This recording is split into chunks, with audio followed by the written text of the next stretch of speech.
Komisioni Qendror i Zgjedhjeve ka certifikuar rezultatin për zgjedhjet e 11 majit në 4 qarqe të tjera të vendit, përfshirë edhe Shkodrën. Vendimi i bërë publik nga kreu i Komisionit Qendror të Zgjedhjeve Ilirian Celibashi vjen pas vendimit të marrë nga Kolegji Zgjedhor për rrëzimin e ankimimit të bërë nga Partia Demokratike. Opozita kishte dorëzuar një ankesë lidhur me procesin zgjedhor të 11 majit, duke pretenduar përpjekje për manipulim të votave, përfshirë edhe ato të ardhura nga diaspora. Tashmë zyrtarisht në Kuvend, Shkodra dërgon 11 deputet, 5 nga Partia Demokratike, 4 nga socialistët dhe 2 nga PSD.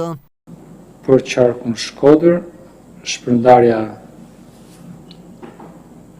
e mandateve ndërmjet subjekteve zgjedhore është si vijon.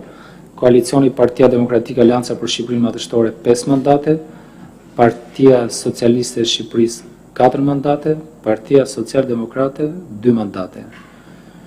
Marrin mandatin e deputetit kandidatët e listës shumëmërore të subjektit zgjedhor Koalicioni Partia Demokratike Alianca për Shqipërinë Madhështore, si vijon zoti Luciano Boçi, zoti Kliti Hoti, zonja Greta Bardeli, zoti Ramadan Likaj dhe zoti Bart Spahia.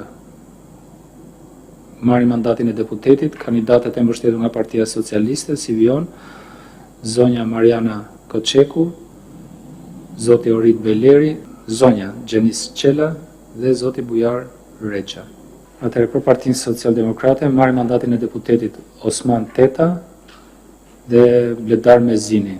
Certifikimi i rezultatit vjen në një kohë kur Partia Demokratike po i vijon denoncimet dhe qëndrimin e saj për të mos njohur rezultatin e 11 majit, që i dha mandatin e 4 qeverisës së Edi Ramës.